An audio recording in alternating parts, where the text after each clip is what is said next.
Why hello there, dear viewer. Today we are going to go over Daniel Greene's infamous novella that failed to break the authortube curse. What is the authortube curse, you may ask? Well, it seems that no matter how hard these people try, or how many followers these people get, an authortuber will never catch a break when it comes to writing and self-publishing a decent book. It also seems that the more followers they have, the worse their book is. The curse sort of started thanks to people like Onision, who tried to write a book after proving that he is not really able to go beyond being a banana.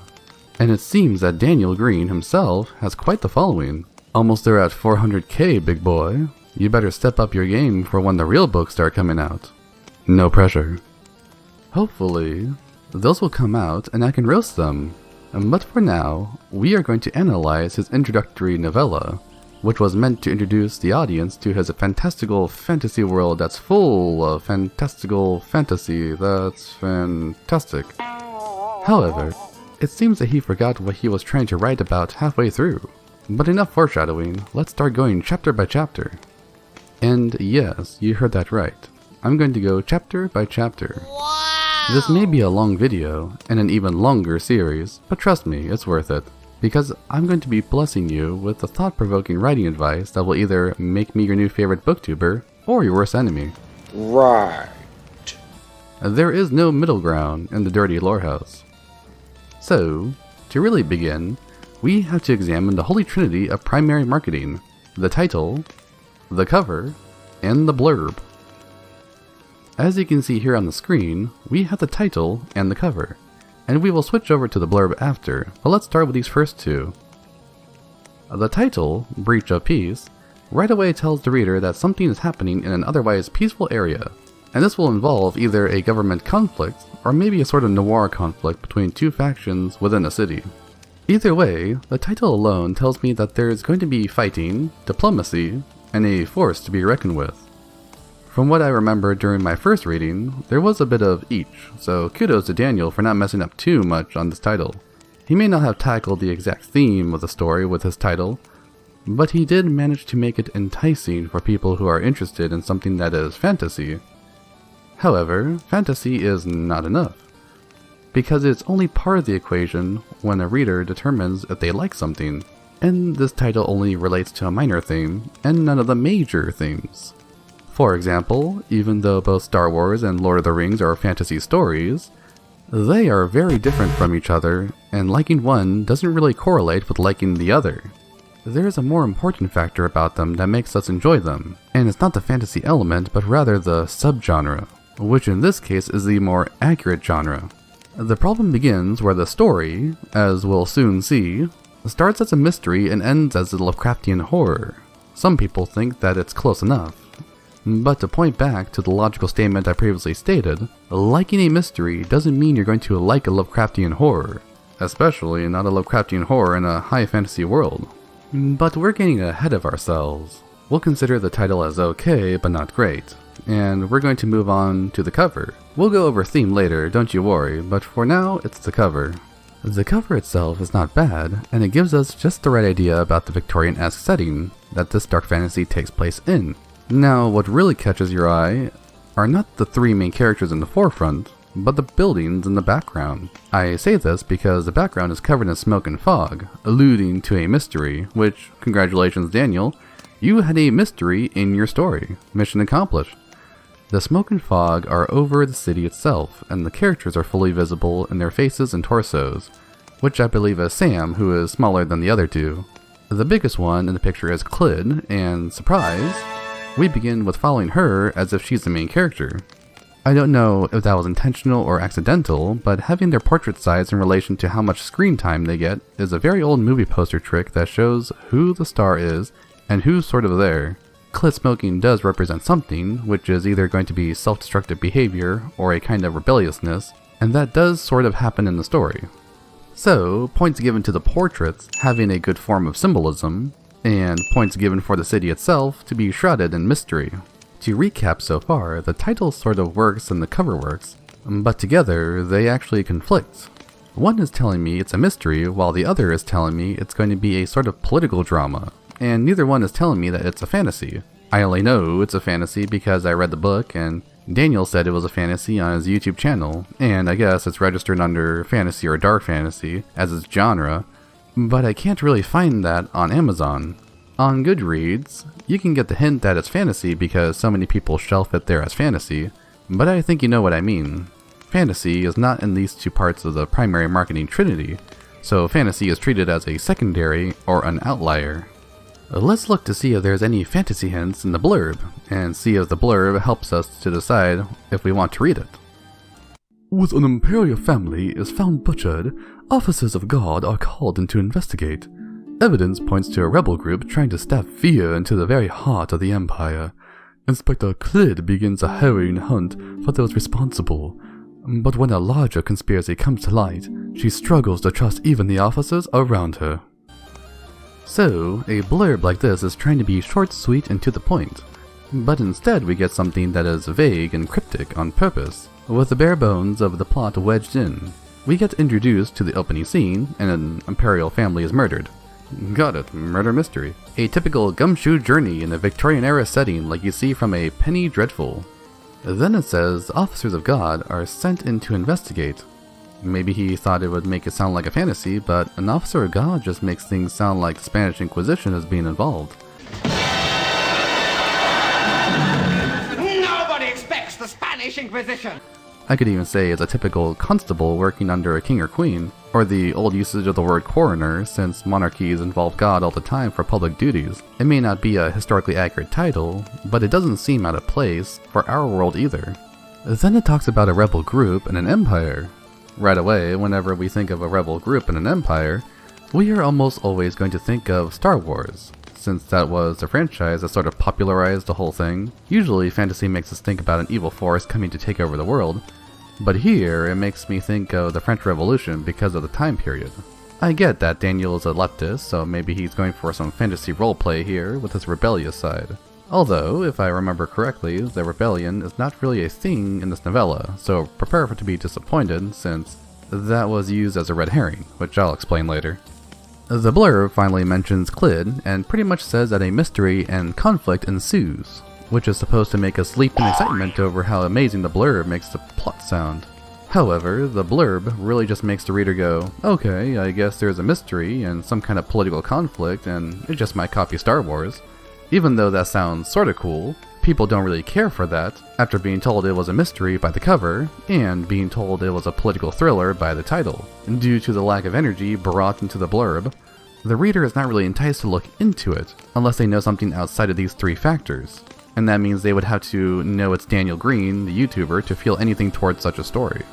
I understand why he did this, because it's easier to explain everything in a YouTube video and then try to make everything sound cool and mysterious, but this doesn't mean that it can be excused. This doesn't go well for someone who isn't already a fan or doesn't know him from his career. I honestly think this is why the first book had almost 1,800 reviews on Amazon, while the second book had about 130. It's not that people didn't like it, rather, it's that people went into the first book expecting one thing, and under 10% came back to enjoy the rest of what they were given, at least on the review side. Yes, this is a common thing. People don't get exactly the same amount of reviews for the second book as they did for the first, but it's usually around 50%, not 10% return rate. There is still time. The second book has only been out for about 3 months, but I think you understand where I'm coming from. There was a mistake somewhere, and that's why, through this analysis, we are going to find it and expose it, so that you don't follow the same footsteps and make the same mistake. This is also for me. I'm a writer too, so my ass is on the line as well, and I love learning from other people's mistakes. Page 1. The first chapter is the most important chapter of a book. It's the one that tries to establish basically everything your story is going to offer to the reader. And so this will hopefully be the longest video of the bunch, unless I find something that makes me ramble on about how much I love it, or hate it. My money's on hate. To start with the first chapter, we examine the first sentence. The first sentence, if not the first paragraph, must not only get to the point, but also give the reader a sense of tension. Now, Tension is a must throughout the entire story, and we can imagine them as little energy boosts across the story that push the reader further and further along the page. Without tension, the reader gets bored and wishes to quit, no matter what is going on in the story. To define tension, I would say that tension is a way to tell the reader that an unknown factor is present, and this unknown factor is something worth looking into in relation to the genre or scene that they have begun reading. That may sound confusing for those who haven't thought about tension in their stories, but I will explain it as we examine Daniel's first sentence. The scene at the door was seared into Clyd's mind. A child hanging by a chain from the second-story window, his swollen, bloody face confronting her as she approached the manor. So far in the first sentence, we get the main character, the location, an introduction to the plot, and a form of tension that happens to be a bloody child hanging from a window by a chain. We as the reader wonder why he's hanging, what happened in the manor, why Clyd is walking into this supposedly dangerous place, and what exactly made his face bloody and swollen.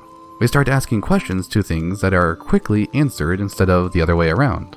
This is a wonderful start to a mystery story. Start with the murderer and the investigator. The murder already happened, and all there is left is the evidence of the crime. However, there is a lack of tone, and this lack of tone tells me that I'm in for a very dry and stale journey. Instead of just child, I would use the stiff corpse of a child. Instead of a hanging, I would use dangling. Instead of a swollen bloody face, I would say something more like, what little remained of his mangled face smiled down upon her. And I would do this to give a sort of sick and sadistic tone. We want the readers to feel uneasy and disgusted by the event.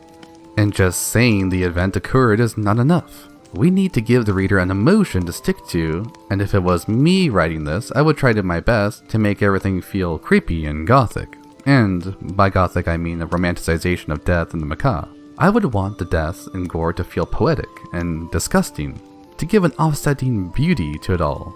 And I would have a Sleepy Hollow in mind for the whole way through. It seems that Daniel never worked on his tone or the mood of the story. And honestly, that's because, like everyone says, it's his first go at it. I think what happened is that he wanted everything to feel realistic, instead of like it was part of a fantasy. So this sort of materialist and down-to-earth mentality actually harmed the storytelling aspect. It's not that this is a bad start, but rather this just goes downhill from here. If this first sentence doesn't impress you, then you're going to be slowly disappointed as you go forward into the story. Now, I'm not going to go through every sentence, but I will give a brief summary of what happened, and I'll mention some sentences that stick out. Clyd walks in, another officer is already there. Clyd asks how many people are dead, and is told that someone named Chapman is already there. Apparently Chapman is Clyd's sort of frenemy, who takes the cases that she wants and gets the rewards she wants. It's kind of like Indiana Jones, how he has that dude called Belloc, who acts as his rival because they compete for the same goal. Personally, I wouldn't put something like this in this kind of story. I think this belongs somewhere else, and it seems Daniel had part of himself agree with me because this storyline goes nowhere and was not really needed. Like, it kind of helps for the rest of the plot to happen, but not really. I would say it's fluff until something later on changes my mind about it. Page 2. So, one thing I do like happens after Chapman is mentioned. The house outside is covered by mud and fog. Mud represents the filth of nature, and fog represents mystery. So technically I can see a bit of theme building with this. But again, I'm not sure if this is intentional or if he just put it in there because it sounds cool. There is also a silent eeriness to the whole wilderness around the backyard, and I can imagine it playing out like they are walking around the gardens in Resident Evil. If they encountered a puzzle or made a reference to some crazy security system, I would actually fucking love that. As they walk outside, Clyd gives out exposition in the form of backstory for the people killed. This is very normal in a mystery story, and it's why it's so easy to write a mystery novel. You don't have exposition, you have evidence, and it's the evidence that tells the story for you. So the family is made of loyalists, who are people that are pro-Empire. She says that they have a perfect record on paper, meaning that they have connections to hide their crimes, or she is being cynical about it. and the family made money by producing steel for the war effort, meaning there's a war going on somewhere in the background. There is a part that confuses me. They call the head of the family the matriarch, which means that it's a queen, which would mean she owns the city or perhaps another city nearby. A bit of advice for you viewers: if you're going to mention something like this, be clear about it and give a little emotion when you're talking about important figures. These characters are officers of God, and they are treating their boss and spiritual ruler as some bum that was found in the gutter. This is the kind of thing that pulls people out of the story. I don't know what kind of characters these people are yet, but this kind of thing makes me think that they are a bunch of hypocrites and cynical assholes that are just there as officers for the power and title and not there because of their faith or moral aspect. If they claim to be there for the faith or moral aspect later on, this part ends up biting them in the ass. So this also leads to them mentioning that the matriarch collected a bunch of cultural goods and rare artifacts from the capital city across the empire, meaning their city is on the other side of the continent from the capital, meaning they are far, far away from the emperor or empress, whichever it may be. My money's going on empress, since Daniel said matriarch, and it makes me think that he wants the world to be run by women. And remember, this kind of fantasy setting is what he thought would be a horrible hellscape. So keep that sexist idea in mind as we continue. And before you try to call me a hypocrite, yes, I actually am putting a matriarch in my fantasy novel, but the difference is that I am intentionally adding it to show how it's a hellscape, and I don't pretend to be a feminist ally. I'm quite the opposite of a feminist ally. So congratulations, Daniel, you did the same thing as a member of MGTOW. Welcome to the team. He mentions this thing called a Museum of Kingdoms that involves the artifacts, and as interesting as that sounds, I'm starting to get Maltese Falcon vibes here. I am starting to hope that these relics become involved in the plot within the story. However, as far as I know, none of these is even mentioned later on. So we get this big cop-out of a better alternative story. Part of me wishes that this was a choose-your-own adventure novel so that I can turn to the page where they investigate the museum and do something that's actually interesting. Page 3. Clid suspects the family was involved with rich people and parties for the rich people. So she writes down 3 addresses and wants the other officer to check them out in the address book. I love the way this is going because it hints that there are 3 rich families who could act like mafia dons. I would love for this book to go that way, but alas, I don't remember it going that way. So another hint for the dear viewer who's writing a book: never lead your reader to something better and give them something worse. It's the same writing sin as when you mention another book or movie that's way better than yours. All it's going to do is make the reader wish that they were enjoying the other work and not yours. This goes on in the back of their head, and while that's going on, they are skimming your story and no longer pay attention. Also, with all these red herrings and false leads, we are no longer being given attention. We are instead being given a lecture. Some people may find this interesting, most people don't. Especially since we have yet to do anything with this knowledge. We're only on the 3rd page, so we can't judge too quickly. But we also have to remember that the first 3 pages are 90% exposition, 9% descriptions of the area and people, and 1% accidentally decent writing. I know other people complained about the cigarette thing with Clid, and I'm simply going to ignore it after mentioning that this is objectively bad writing. A smoker doesn't accidentally get a cigarette in their mouth, and they don't try to ignore their habit. Their habit is part of their life, just like how booze is part of an alcoholic's life. It's not like the gamer just accidentally ends up with a game in front of them. They think about the game, they think about their habit, it occupies their headspace, and they embrace their vice with their wide open arms. I don't even think she should mention that she should stop smoking. She should be happy for when she smokes. And she should be talking about it, like she's doing the world a favor with her smoking, as if it's virtuous. Her character is meant to be unrelatable and undesirable as an officer of God and as a smoker. She should act like a dirtbag that we don't have to agree with, but we can understand why she does the things she does. There should be something poetic added in there about smoke mixing with the fog. There's so much missing here storytelling-wise that I can't actually talk about the cigarette meme. All I can do is talk about what should be in place of the stupid meme, and I would be here all day talking about what would be better than this nonsense. And what makes it worse is that this is a character we are stuck with for the rest of the book, and I believe the second novella, unless he changed the cast for that one. For our main character to be already this useless as a character and already rather annoying is a dirty shame, because she could have been written so much better. She could have been much closer to that one bitch from Penny Dreadful if he needed an inspiration for a Victorian era woman of power, and now we're stuck with her for the whole ride. Or I guess until she dies. I think Daniel wanted her to be the voice of reason, and didn't want to have people think he was pro-smoking or whatever, and he wanted her to be an anti-hero with her position as an officer of God, but this is like 3 things that all conflict with each other and end up countering each other out, which leaves us with a beautiful nothing burger of a character. Thank you, Daniel, for making your female character the worst out of the 3. I, as a Midgau, thank you for your contribution. Back to the story. The questions lead us to the shed outside that has a window busted inwards, and the door is locked with a padlock. Again, Daniel missed a perfect opportunity to reference Resident Evil or Alone in the Dark with a puzzle or crazy security system. Clid sees blood inside but doesn't want to walk through the broken glass, so she demands a cutter, like the kind you use to cut wire or break through locks. It seems Daniel never realized that all these people are wearing thick overcoats, and instead of breaking a lock to an important person, she could have just put her coat over the broken window and crawled over it. Either that, or maybe she was just lazy and wanted other people to do the work. You're a stupid dumbass.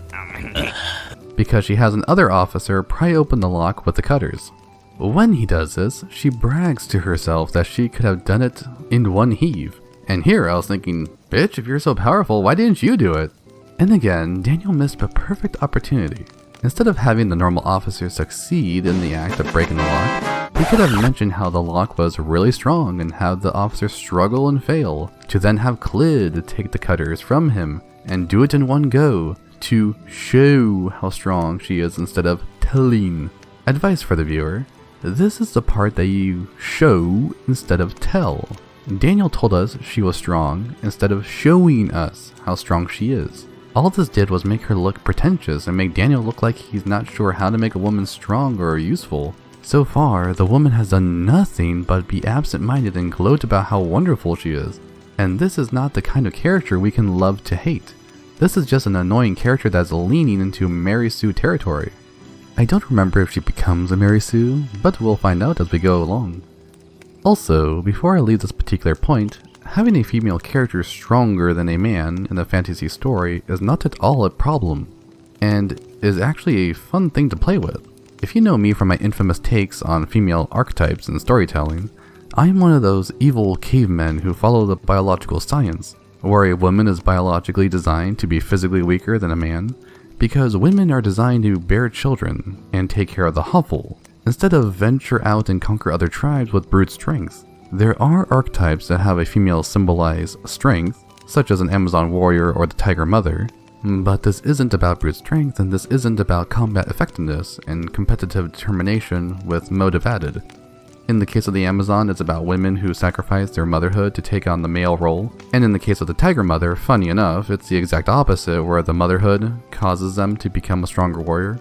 Either way, archetypes of women are never really stronger than a man, physically. And this was only really done as a joke or as a means of postmodern deconstruction. I would be more than happy to get into deconstruction in another video, or perhaps in a podcast where I talk about media and how it fails to please the audience. But for now, I will simply mention that Daniel tried to go for a postmodernist concept, which accidentally counteracts anything that's conventional, meaning the audience would only care if the woman was stronger than the man if they wanted that as their own postmodernist representation and a form of third-wave feminism deconstruction. Again, if it's done as a joke, or if she's not really human, then it's not a problem at all. And if it's done in a high fantasy story, then it's not a problem at all. The problem comes from how it pleases the audience, and Daniel only supplied a very pathetic attempt at pleasing any third-wave feminists. And for anyone who needs a reminder, third-wave feminism is the one from around the 90s where it claimed women can do anything that a man can do, or in the case of the slogan, anything you can do, I can do better. As we go along in the story, we can see that Clid can do anything better than the men, but we're going to have to see exactly how she executes it and how poorly Daniel writes it. Now, you may think it's odd for me to mention feminism here because it sounds like I'm bringing in politics where they don't belong, right? Well, the story follows Clyd's self-cunnilingus with a conversation about the shed once it's open.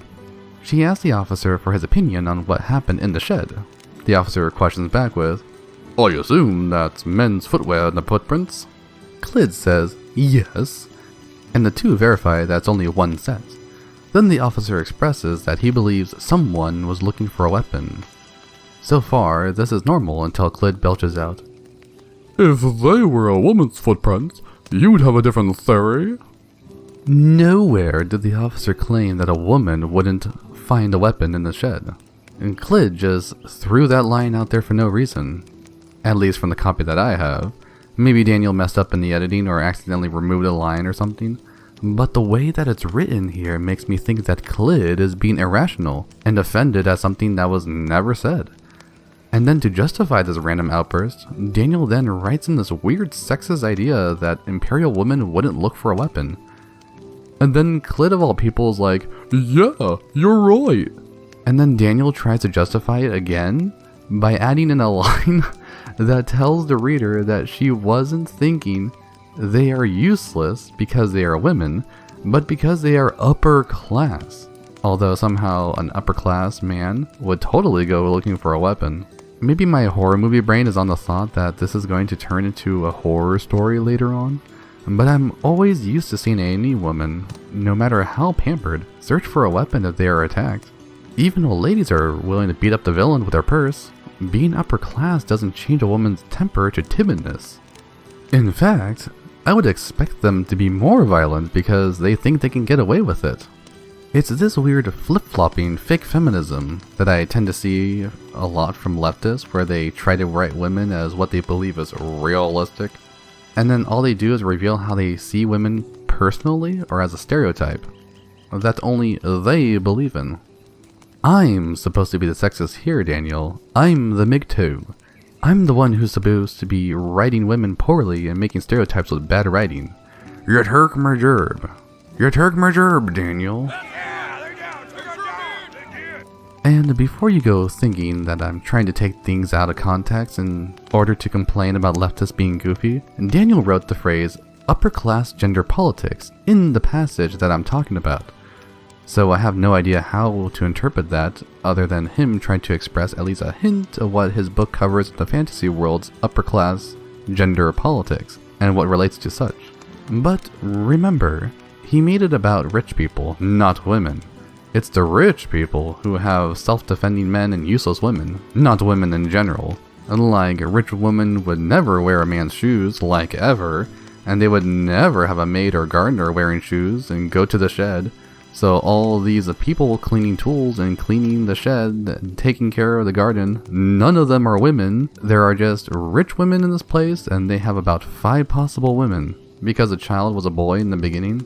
I remember there was also 2 gay dudes in the bed, so that means there's a possible 3 women out of 6 rich people, and everyone else is presumed to be a dude. I don't know. The way he wrote it made it seem that there were 0 maids or staff members there during the murder, which is kind of impossible unless this is a manor that doesn't house its staff, which is, in my opinion, very dumb to have. If you have staff members working for you in a manor, you have the ability to pay them less by housing them. I don't see a reason why they should live somewhere else and go by Uber carriage to the manor to start the workday. The more I think about particular events, the more I drive myself crazy with how impractical he makes everything just so that the plot can exist in the first place. And let's not forget that this is only page 3, and we're at our 3rd red herring because absolutely none of these clues matter by the end of it. I am not talking about useless red herrings just to shit on them, mind you. I am also explaining how they try to build the world, but so far Daniel doesn't build the world. Which I'll get to by the end of the chapter, where we'll go over everything and how it was done wrong, and how it could have been done right. So far, we have only had meaningless red herrings, and the one about the jewels that pissed me off because it unironically had as much to do with the world and plot as the bag of jewels did and Freddy got fingered. Page 4. On page 4, there is a part I glanced over but couldn't really understand its purpose. Clyd tells an officer, I'm sorry. in relation to her smoking habit, and all the officer does is nod and leave, like he didn't really care. When I see a setting like this, that is supposed to be heavily polluted, with black clouds everywhere, and it's supposed to be a dark fantasy dystopia that the writer claims is a hellscape that people shouldn't really want to live in, it breaks my immersion when a character who smokes keeps on feeling guilty that they smoke. I don't know what goes on in Daniel's mind when he's writing these kinds of things, but it seems he doesn't understand how smoking culture works. Now, contrary to popular belief due to my video avatar having a cigarette, I do not smoke. But I do understand smoker culture, and I understand views of the past. I also understand that this is a fantasy realm that can be whatever Daniel wants to have. If he wants to have an eco-friendly smoker-free world because that's what he personally wants to have in the real world, and he hates smoking, good for him.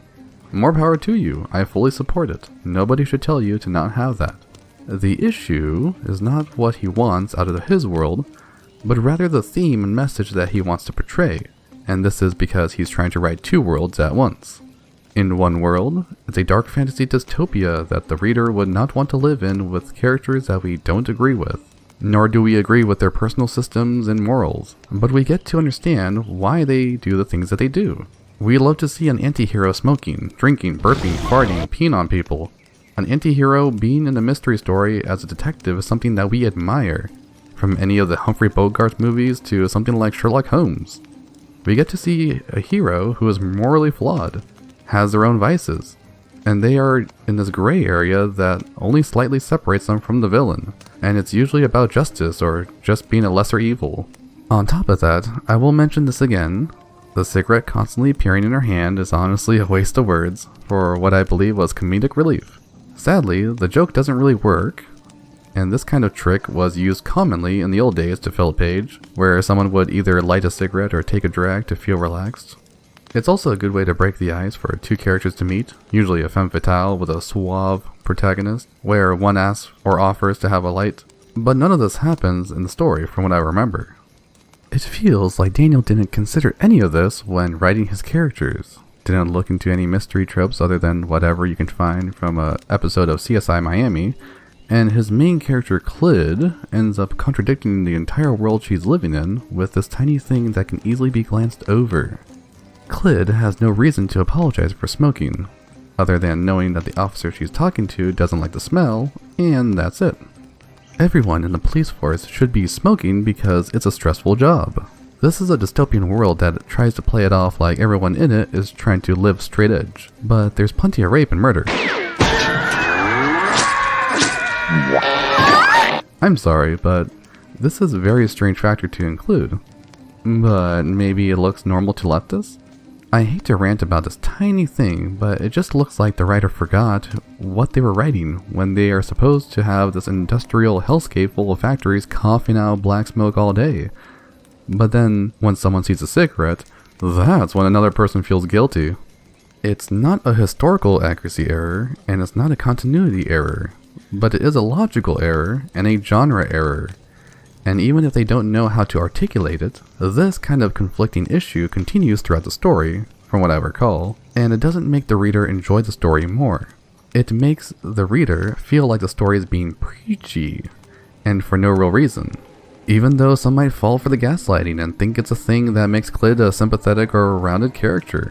So far, she is not rounded at all, she is just acting bipolar and saying really weird things that don't make sense for a character like her, because the author didn't think of her intentions and actions all the way through. I'm sure he had a good idea for this kind of moment, but sadly this is not the world, this is not the character, and this is not the moment. Maybe she can have that moment way later on, but not in page 4. Page 5. After the two characters show that Daniel is not really good at being a feminist or a logical world builder, we have a moment that changes the genre's mistakes from fantasy to mystery. So, Clyd wonders what tool was taken as a weapon, unable to tell from the shelves being too clean and organized. We don't know how it's clean and organized, but if it was organized, then it would be easier to tell what's missing. If the tool shed was big and full of inventory like the gun racks from that train in Wild Wild West, then I could understand why Clid can't use her detective skills. But we don't know anything about the tool shed other than it's clean outside, has a window, and was locked with a padlock. It could be as big as a barn, and I as the reader wouldn't know, because there isn't any sense of scale to determine what exactly our characters have entered. We also don't know what kind of tools there are, and it seems Daniel either didn't want to write down the gardening tools that he could use in the fantasy world, or he's never handled a gardening tool in his life and couldn't be bothered to research into such, especially if it's going to be old-fashioned tools. Do we always need to know the size of a building or area? No. We can always be vague about this or leave it to the imagination. But here we have the characters looking for something missing out of a group, and if we're told nothing about the size of the group or area of search, we feel nothing, and we get nothing out of this mystery moment. But then it gets worse when Daniel has the officer suggest asking a landscaper who works there about what could be missing, because they assume an organized place would keep inventory of tools, which could be true, because it would be treated as a business, and even the smallest of businesses keep inventory, even in the old days and even in the fantasy world. Although, we never find out if they do, because Clid strikes us down and goes, No, we're not doing that because he's a possible suspect, and we're not letting a suspect in here to mess up the evidence. My first thought was, bitch, you already did that by destroying the padlock. And my second thought was, why not ask the employee what they remember was there, or for an inventory paper? Ask multiple hands the same question and then suss out the differences. Anyone who lists one tool, that's a deadly weapon, and you can have your possible suspect taken into custody for being suspicious. But no. That plotline was shut down because Clid doesn't know how to be a detective. Our hero, everyone, she agrees with sexism as long as it's about the upper class, and she's worse at asking suspects questions than a joke playthrough of LA Noire. Page 6. Daniel furthers this line of mistakes by having Clid go over the established facts of the matter, and she claims they are sure none of the staff are suspects because none of them are hiding cuts due to the blood being found at the broken window of the shed. This was a window she looked at before entering the shed, and she saw the blood before entering the shed. For some reason, she thinks staff members are suspects 1 second, and then gives them an alibi that we didn't even know about pretty much on the fly. All because she sees the same blood she saw, but just saw the blood from the inside of the shed instead of the outside. Remember before when I said that I have no idea what Daniel was editing, as he claims in his book video about how he was scanning through everything over and over again? Yeah, again. I'm not sure what the hell he was looking for other than things that could be seen as problematic. And even then he missed those, because my bigoted ass already found several. I am just at page 6 and I already found several continuity errors. I mean, they are either continuity errors from the author, or they are just moments that show Clid is the world's worst detective with Joe Biden level memory. I'm pretty sure it's the former unless Daniel intentionally wanted a female to be the worst detective, which would really conflict with whatever pro-feminism idea he had in mind while writing a female character like Clid. Speaking of Clid and women's work, we continue with her being fascinated with how clean the place is, almost to an obsessed level, repeating herself as she goes through the clues. I don't see any mention about where the footprints might have gone towards, or what else they could have offered as info, other than the idea that they were men's shoes. Personally, I would have had the footprints be a bit more useful, since footprints are some of the most useful types of clues before DNA evidence. The type of shoe would be unique unless there's a monopoly on shoes, or a really common brand everyone wears in this world. And even the gait of how a person walks is useful, usually to determine a limp, or the length of someone's legs to determine the height. There's so much he could have done with the footprints alone, but instead he focuses on the cleanliness of the shed, which was a red herring to begin with, but then he adds a red herring on the red herring to further lead the reader away from the mystery, and it's to the point where the average mystery reader would be like, dude, I just want to know more about those footprints, not the stupid cleanliness of the shed. There is one cool detail that I like, however, and that's how Clyd understands the crime was done past midnight, because the blood outside of the shed would have been washed away by the rain that was happening, I guess, around midnight.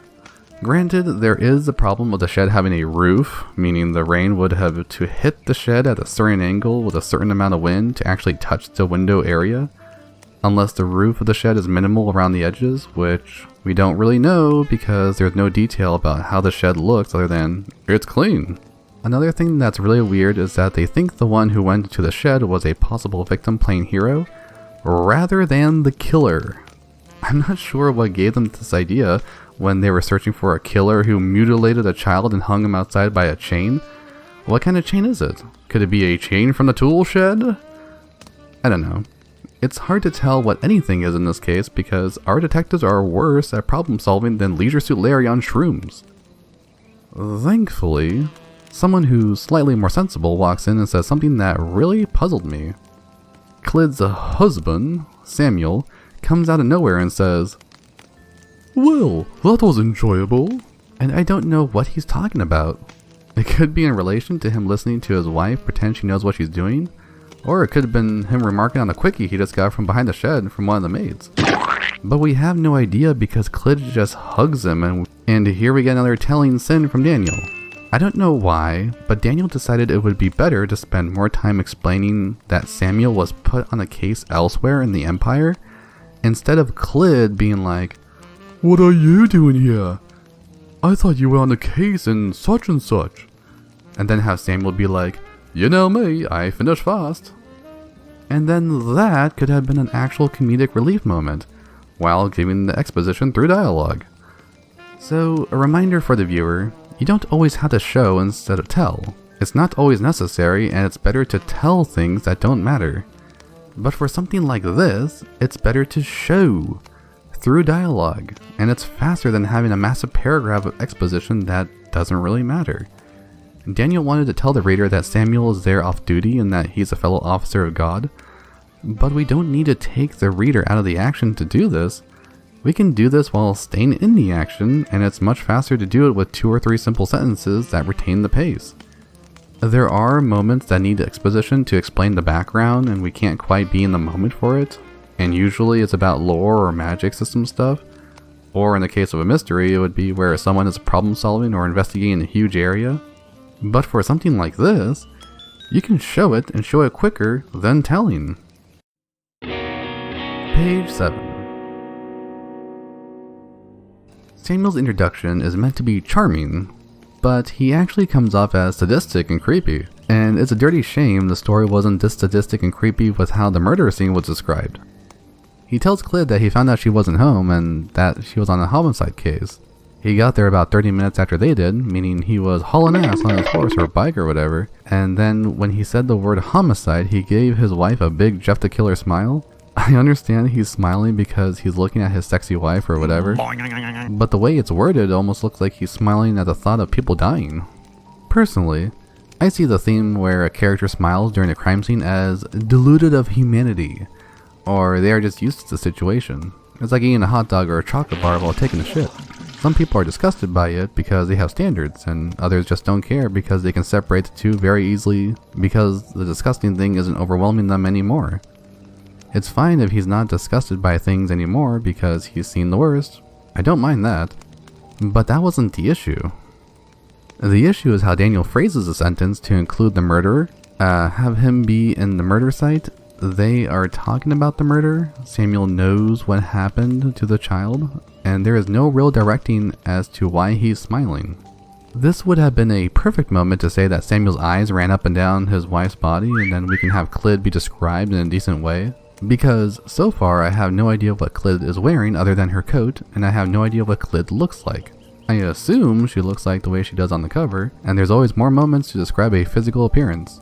I think this was a moment that was wasted to hammer in Samuel's dedication and love for his wife, which is constantly being hammered in when the two are together, and he could have used this moment to add some description. Clyd then asked Samuel if he knows what could have been taken from the shed, as if it was his case and not hers, and Samuel's answer actually made me laugh. He was like, A fucking knife, you dumb bitch. He didn't say it like that, but he would have been a Chad if he did. This is followed by another horrible line of logic that makes me want to rant. So, Samuel declares that it was a patriarch of the house who came in to take a soil knife because nobles are taught to fight with knives in this world, and for some reason an older male would not be carrying his knife but the younger ones would. Again, I'm not going to count this as a historical error because historically a noble is taught to fight. A noble would actually be better trained than a commoner because they would have better trainers, more time to train, and better equipment. For anyone wondering how to write a noble character in a fantasy or in a time era before the 1800s, make sure your nobles are not weaklings, and they are more the fancy knights that you see in any crusader or medieval type setting. Once guns became a factor though, mostly around the 1800s or whatever it was after the Renaissance, we had less reason to rely on skilled fighters, and we were not yet relying on sharpshooters. So armies had cheap musketeers to fight, and it was the cavalry who had to use swords. So cavalry was treated as the more skilled units. Historically it would make sense, and in his world it makes sense. However, the issue comes in twofold. Why would someone go to the shed of all places if everyone has a knife in the house, meaning there are more weapons in the manor and possibly an armory? And the second issue is that Daniel thinks an older noble wouldn't be carrying a knife. The entire time I'm thinking, if there's a knife missing, why is nobody assuming it's the murderer who took the weapon? Especially when the nobles were all in the house, and if they know someone was cut by the glass, why not look for bits of glass or a leg cut on the victims? Why not look for a gardening tool on the victims? Why not actually look for more clues within the house before making assumptions because we still haven't actually entered the manor? I understand wanting to have world building and give some flesh to a bare bones fantasy world, but there is a much better way to do this. Here is more advice, dear viewer. If you want to mention the culture of a group, don't wedge in their culture in a moment that has nothing to do with their culture. Instead, add it in a way that furthers a plot or can cause a relation to another thing. For example, if Daniel wanted to have this moment be done better, he could have had Samuel mention that whoever they were dealing with was the dangerous murderer, because they were able to take on multiple armed nobles. That way, the conversation can transition to be about how many murderers there could have been, and it could cause the villain of this book to appear threatening. What Daniel did was focus on making Samuel look smarter than Clid, but he accidentally made both of them look cartoonish in their motives and in their assumptions. Samuel is then told that there are 6 dead, with 2 being noble guests that are not with the family, and that they were killed differently. I'm going to give credit where credit is due and say that this was done well, because it does make it clear that the family in charge of the manor was the real target, and these 2 nobles killed were kinda just for funsies or as an optional kill. We are told that it's 2 dead, stabbed in the heart, and they are efficient kills, whatever that means. We'll see how efficient it is in a bit, because first we had to go back to ragging on Clid for being stupid and lying to the audience. You lie! You lie! The officer with Clid asks her if she has been inside yet, which honestly should have been established before the massive detour that accounts for nothing in relation to the murder. Clid answers with, No, I've only made it to the foyer. which means she's fucking lying because the foyer is inside the building, meaning she was inside. Then the officer asks if she saw the daughter, and I don't know if it's my copy or Daniel messed up again, but there was never a mention of a daughter until now.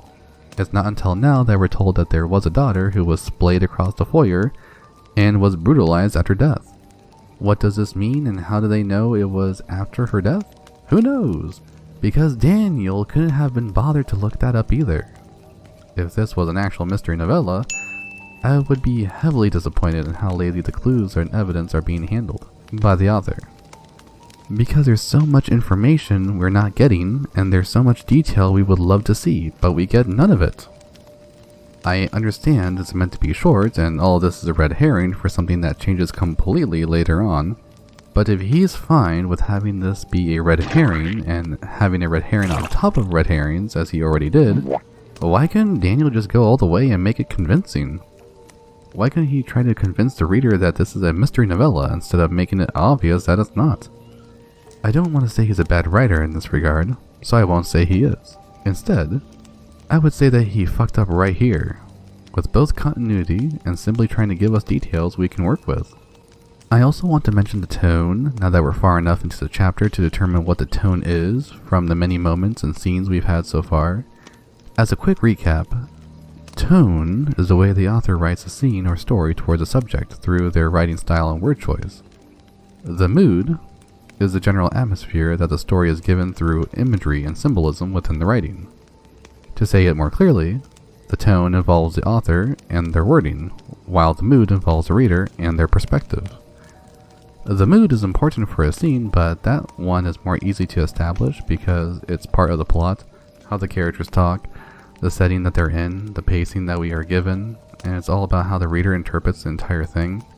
For example, a death scene can be seen as funny or terrifying to different people, but the mood for both would still be macabre, or the feeling of being exposed to death. It's hard to mess up the mood, but really easy to mess up the tone. And the tone would be how a person can determine if the author thought if it was funny or terrifying. I know that sounds weird, but check it out. When it comes to mood, Reach a Piece establishes it in the first sentence. The mood is gloomy, threatening, dangerous, disheartening, melancholy, dreary. We get a lot of feelings from the get-go that are all negative. We would not want to be in this place, and we would never want to be in this situation. However, through the entire chapter, I've seen it as tone deaf from the author. We don't know how to feel in relation to the tone because the author has removed themselves from that department. In the beginning, I complained that the child hanging from a chain was just left as a description and nothing more. I think Daniel thought that it was enough, but honestly, that mindset turned his tone into a droning and monotone single note that stays the same from the beginning of the chapter to what I believe is the end of the story. A reader can handle a monotone way of writing for only so long, and if we're constantly being given a neutral tone that's trying to separate itself from the story, we as the readers don't get that much of a mood other than whatever we may feel from seeing, for the lack of better words, a trigger term. This is flat out lazy writing. This is the author thinking that the reader can do all the heavy lifting, and all the writer has to do is give information like it's an advanced form of an outline. Sure, he has every right to think of it that way, but the reader can also think of it as not really engaging. To be engaging, you need a mix of tension and tone. And sadly, these are two things that practically nobody wants to talk about anymore, and most editors don't even know what these are. This is the fault of postmodernist thinking. Because the postmodernist doesn't focus on being engaging. Rather, they focus on representation, deconstruction, and pastiche. There is a massive entertainment factor, which is why postmodernist works these days always have a lot of action and death, but there is little engagement, due to the fact that the reader is meant to be given multiple interpretations due to the work being vague or open for interpretation. I fully believe this is why Daniel doesn't really do well as a storyteller, because he is doing this from a postmodernist perspective, and I'm not quite sure if he tried to understand why older works are written much more differently. And this isn't me saying all postmodernist works will end up being boring or unengaging. One of my favorite postmodernist movies is Evil Dead 2, which is all about deconstruction, pastiche, metafiction, and the embracement of being random. Everything in and around that movie was pure freaking chaos, including the production and its very existence as a sequel/reboot. So trust me when I say that I don't mind when something is postmodernist. I am saying that Daniel took his postmodernist understanding of writing and used it as a crutch instead of a benefit. He embraced the random, but put the random in the plot instead of as a random scene or events away from the plot. He did use pastiche, because everything in the story does feel familiar, but then again I'm not really sure if there's any intention behind the references or nods towards anything other than the rule of cool. I'm not actually sure if there is a metafiction in the story. I'm not aware of anything like that, but I think that might have helped the story if it was going to be in that direction anyway. But be aware that metafiction is a double-edged sword. If you want to know what metafiction is when the events of the story relate to real life in a way that is a bit too on the nose to be simply part of the story. Some might even consider this as a lazy way of adding symbolism in order to have some kind of social commentary. It's actually very popular in sitcoms like Family Guy, where a character would talk about something that happened in an episode and the commentary is able to relate to the real world. I think a good example is when a character tries to come out as gay and they have parents who don't understand, and then another character is like, why don't they understand? It's the current year. And then they go off from there.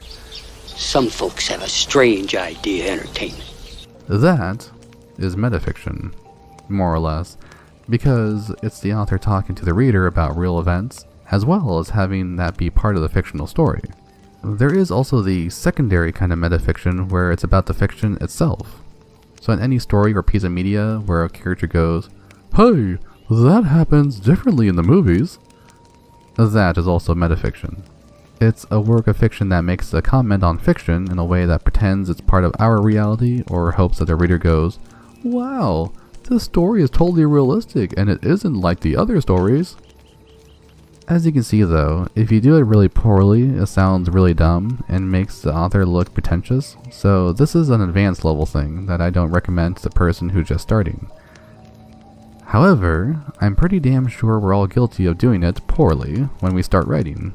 If anything, do the mistake, get it out of your system, and expect to be made fun of so that you can condition yourself to not repeat it poorly again. Page 8. Back to the story, we left off where Samuel determined he's a 4th grader among 3rd graders. And Clyd shows off that she's connecting the dots where she shouldn't, again.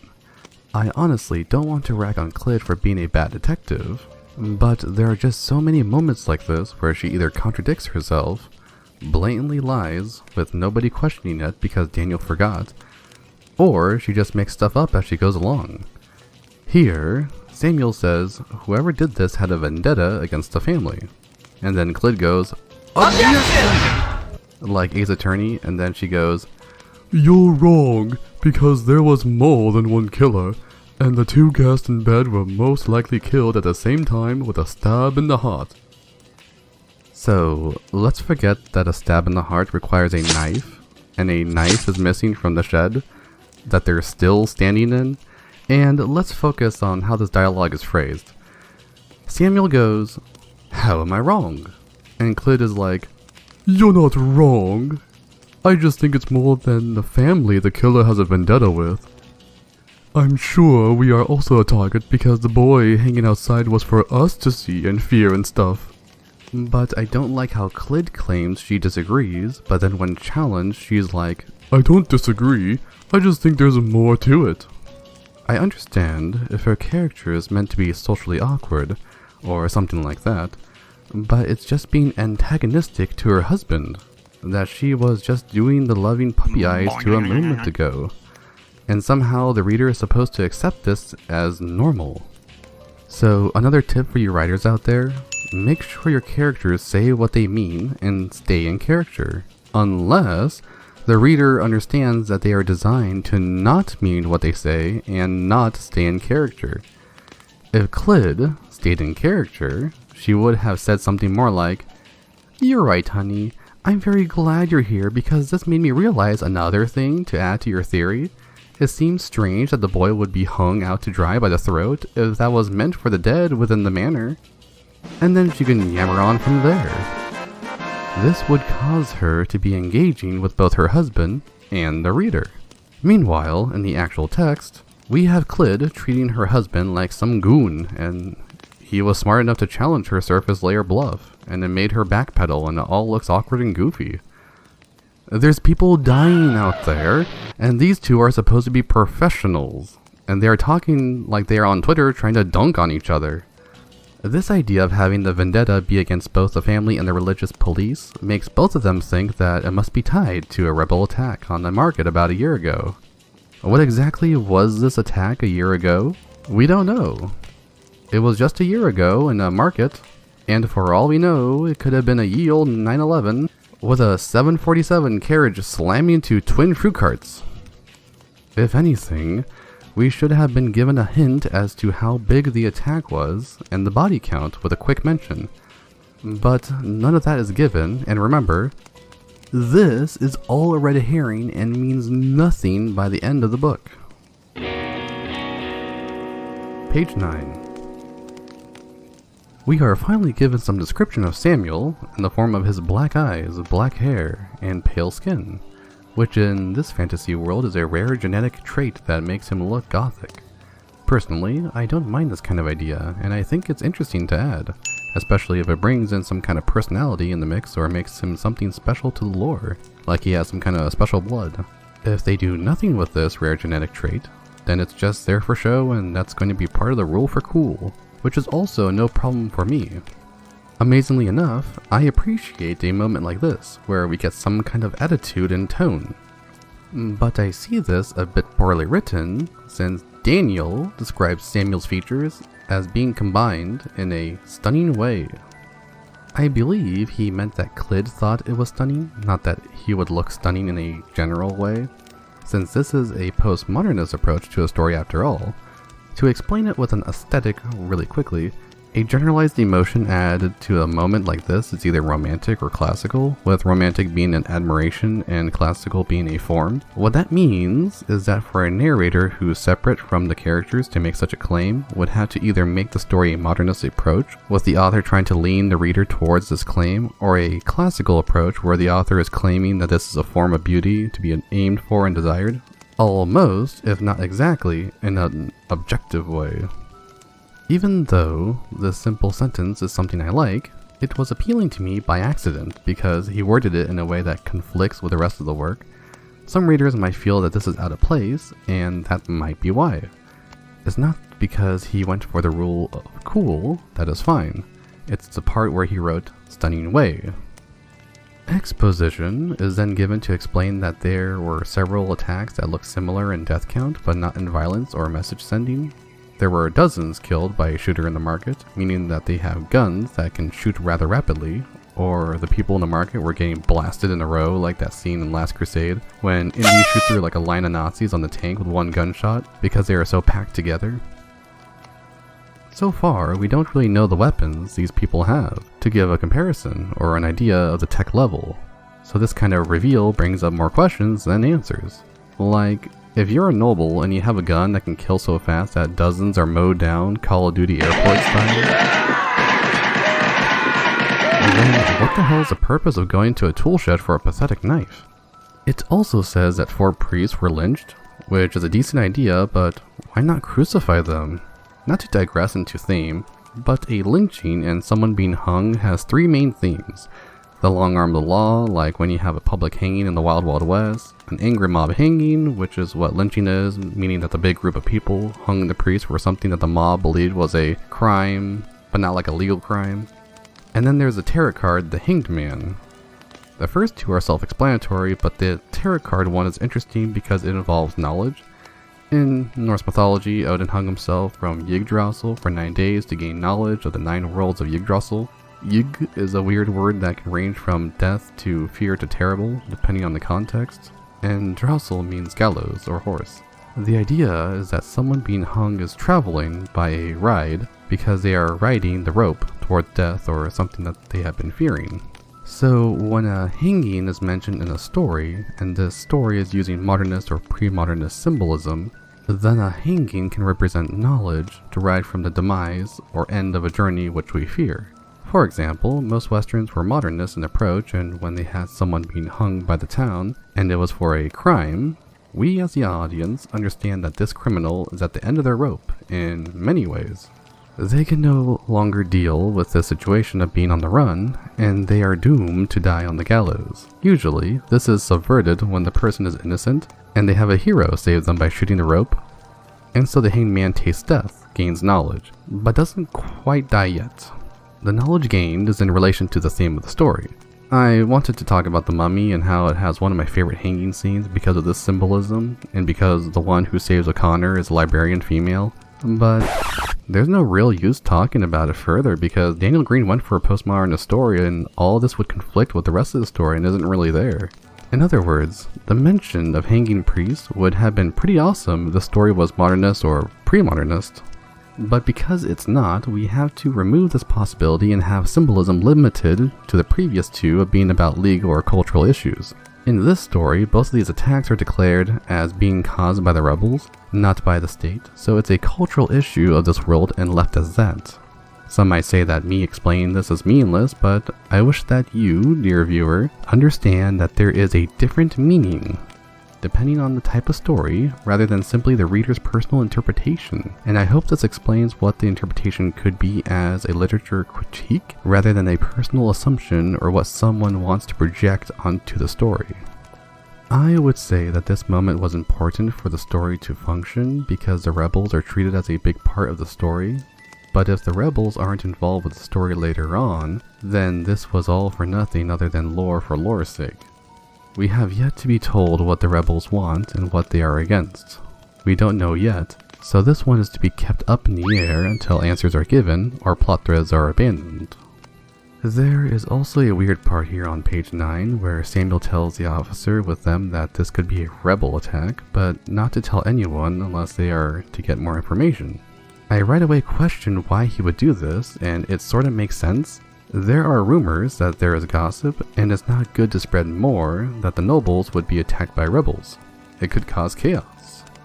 However, there was already a market attack and a bunch of priests who were hanged, so there's already a larger body count on their hands to cause paranoia among the Empire. I think that Samuel was being irrational here, and it would have been better if Clid did this instead of Samuel, because Clid has already shown herself to be the irrational one. It looks out of character for him, but not for her. Yet either way, I personally would have left it out because in the next page, we have Samuel explain his strange behavior.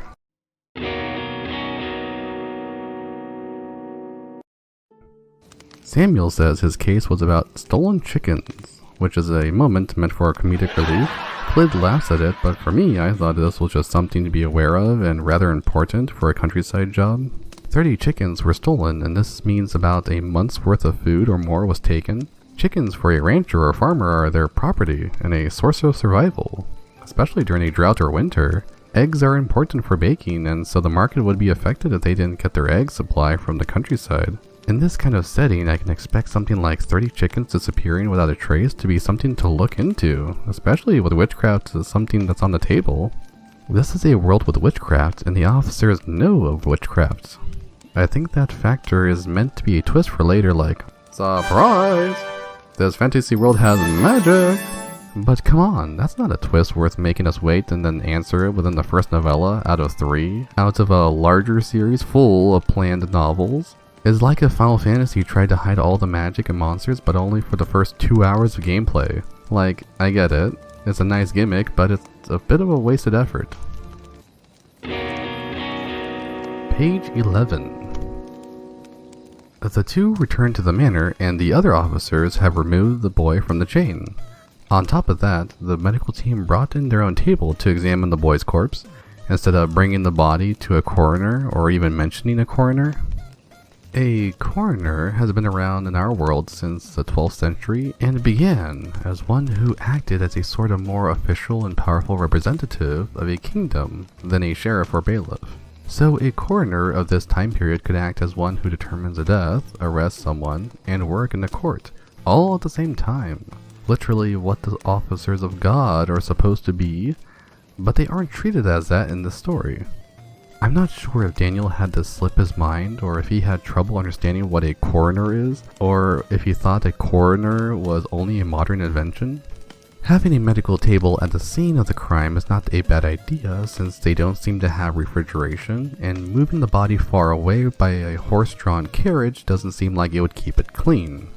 So it's not the autopsy being done in someone's foyer that bothers me, but rather the idea that the medical team meant to be a ye olden paramedics are performing the autopsy and reporting the cases of death and the body trauma when the officer of God, frickin' Clid herself, should be doing that very thing, like as the first thing she does upon arrival.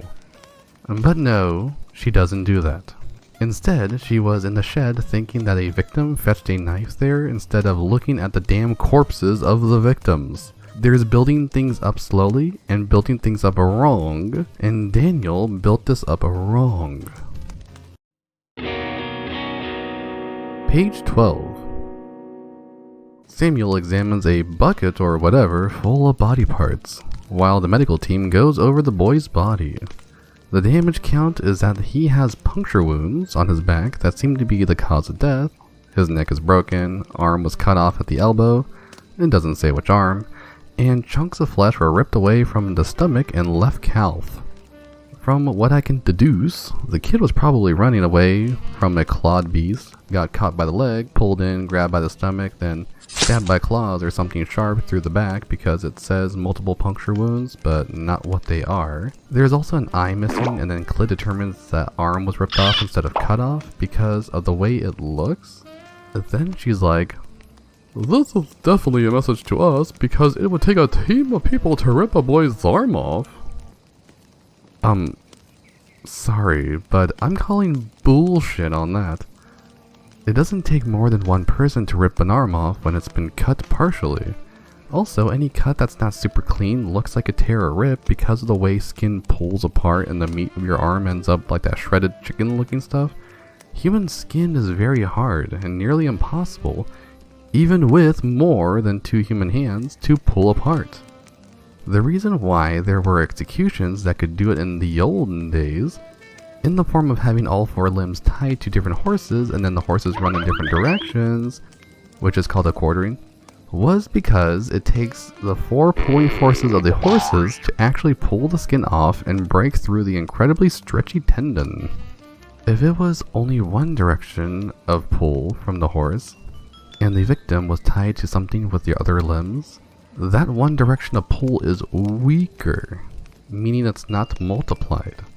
So in order for anyone to rip an arm off here with humans in a way that isn't possible with one man wielding a knife, would be to have 2 sides pulling on both arms, but then the elbows wouldn't be the focus, it would be the shoulder, because the shoulder has less extra skin to make up for the tension. You would also see damage along the wrist, which it looks like they didn't care to look at, even though Samuel had the frickin' arm in his view, but he tossed it aside like it wasn't important.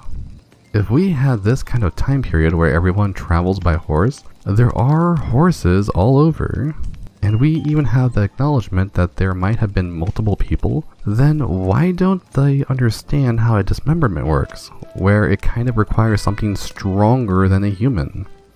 And on top of this, even if they did use a horse, the tendons and muscles kind of cling on, so for a full dismemberment, a knife is still required at the end of it, even for a child, unless the child's skin is weakened by a disease, disorder, or injury. Either way, they were supposed to look at the wrist to see how it was dismembered, and they should understand that the single person can do this if they have a knife. Because it's no different than when you're trying to pry off a chicken leg and you have to just twist it around and break the cartilage near the joint. I get that maybe Daniel is vegan or something and might have never eaten chicken off the bone before to get a decent idea of how it works. And maybe he didn't understand why we use horses pulling in 2 directions to dismember a person as an execution. And maybe he's watched too much anime where a monster can rip someone's arm off because it's a monster. But none of this excuses the strange theory that they made up by thinking it was done by multiple people. If anything, we would have to assume that it's still possible to be one person with a knife or an otherworldly creature. The only hint that it might be 2 people so far is that 2 guests were killed at the same time, but with the way that one is worded, we're still not sure if they were in the same bed or just in the same room. Also, now that I'm in the medical explanation mood, a stab in the heart isn't the cause for instant death. What being stabbed in the heart does is prevent oxygen from going to the brain because the blood is pouring out. It also depends on the part of the heart that is stabbed, but the main point is that as long as blood with oxygen remains in the brain, the person is not going to have the brain damage. And this means that the person is going to continue living. It's the very reason why people survive their heart stopping or a heart attack. So if anything, these people slept through their stabbing and were still alive while bleeding out, until pretty much their brains shut down and their covers would be full of blood because that's where all the blood would be pumping out of. So if they could do it to one, a single killer could do it to both, because both would be required to be heavy sleepers instead of light sleepers. Clid then clarifies that the puncture wounds on the back are stab wounds. No idea why they still think it was a human who ripped off chunks of the stomach and leg and the fucking arm. but I'm always ready to be wowed by Clyd and her Austin Powers level of detective skills. Yeah, baby, yeah! But what's weird here is that they were not inside the manor. The medical table brought was outside of the manor, and it seems they were in front of where you'd see like a fountain before the main doors to such a place. There is no fountain mentioned. We don't even know there is a cobblestone path towards the door. We don't know anything about the entrance to the manor, other than it has a frickin' door and there's a window sort of above it. This is one of those times where the location is important to understand because for some reason they thought it was cool to go outside in the open air where all the flies are buzzing about and there's ants everywhere. And somehow this won't cause any problem with the autopsy they're doing. At the very least, this could have been a great time to feature a type of meat wagon where they have a carriage specially designed to examine the body within the carriage and have it described as decorative and fancy with like a big red cross on it and bloodstains on the door handles. You know, something that brings me into this fantasy world and lets me imagine things.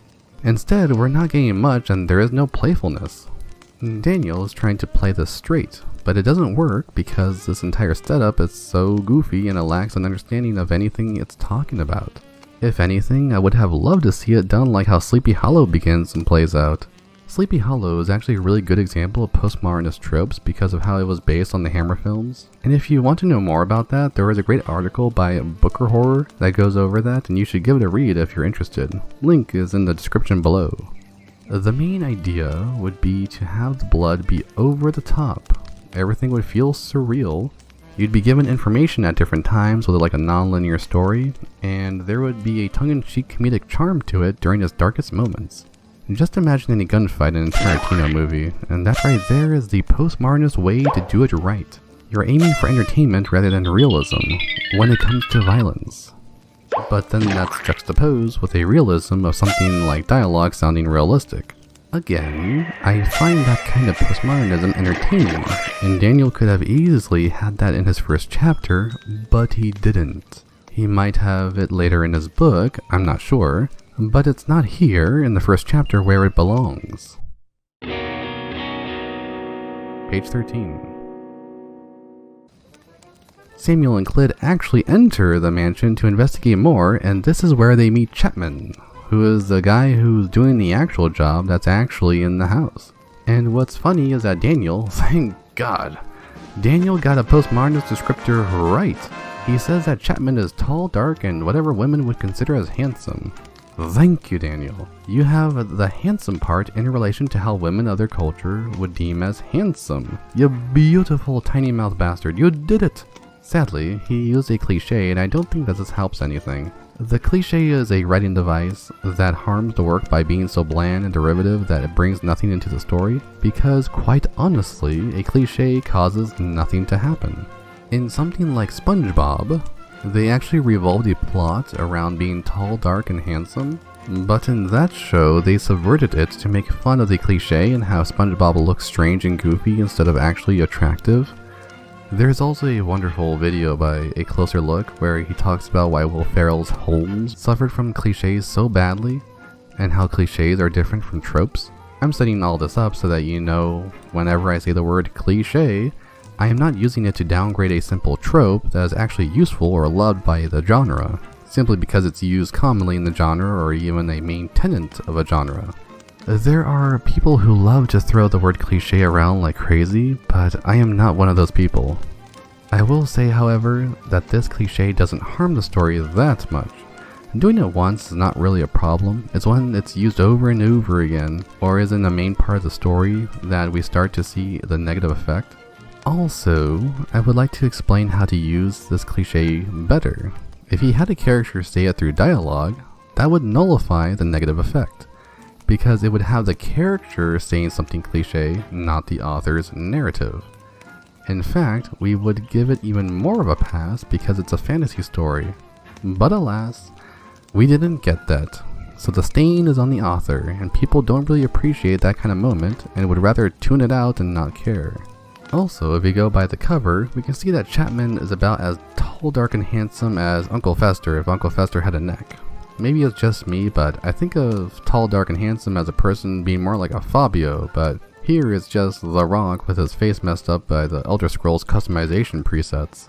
Also, we're told that Chapman has dark tattoos that blend into his dark skin, but somehow they draw people's attention. Sadly, that's not how tattoos work. They draw attention when they are colorful, significant, or in places that are not really supposed to be, like a neck or face. Again, from what we see in the cover, his tattoos look like he's wearing sleeves, and they do not draw attention to the eye at all, because personally, I didn't even know he had tattoos until I read this passage, and I analyzed the frickin' cover before I read it. Daniel then tells, again, information that we are supposed to get from the story itself, not from forced exposition. He tells the reader that Samuel and Chapman have had this rivalry since basic training, and they have even physically fought each other. This is meant to create tension for the reader to be like, hey, this is going to be a race between the two in order to see who solves the case first. This will be exciting. I want to start a critic. I'm so excited. Sadly, what Daniel didn't understand was that this kind of rivalry with zero context means nothing to us, when we don't even know what kind of rivalry it's supposed to be. We're told it's the kind schoolboys have. Okay, what does that mean? Because when I think of schoolboys fighting, I think of boys who fight each other and then become best friends right after. Or like the kind of rivalry Naruto and Sasuke had when they would fight as kids but in good faith and see who was better than the other.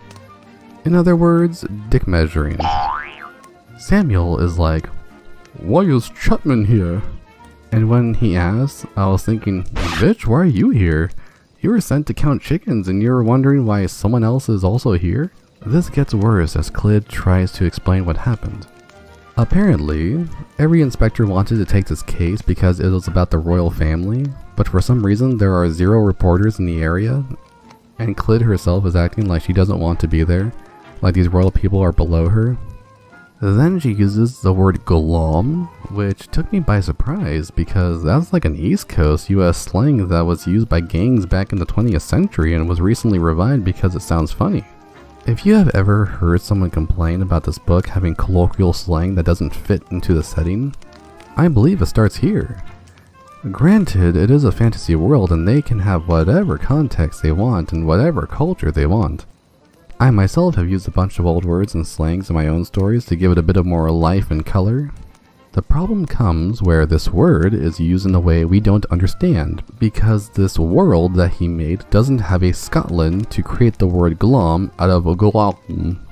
Another issue is that this US informal speech is mixing the US culture with what I believe was meant to be British culture, or at least like a European culture since it's about monarchy. Yes, this story is postmodernist, and yes, this is a fantasy world. But neither one of these gives an excuse for how Daniel shifted the theme out of nowhere to Americanize it. And this was done out of incompetence instead of being intentional. If you use glom as a Scottish word to mean steal, you know, like glom with the AU instead of the O, then that actually would make more sense for her character. And maybe Daniel could have had her character's culture represent a type of fantasy Scotland who wanted freedom, and then that's why she hates the monarchy, because she's like a female William Wallace. But that didn't happen. Maybe then that could lead to a moment where she spreads her ass cheeks at the rebels and goes, FREEDOM! But that didn't happen. Daniel didn't even hint at that. And that's just me wishing for a better story. And remember, this is all because he used the word glom with an O instead of glaum with an AU. It's practically the same thing, but that tiny difference in spelling and origin makes a big difference when you're writing and how the reader will read your work.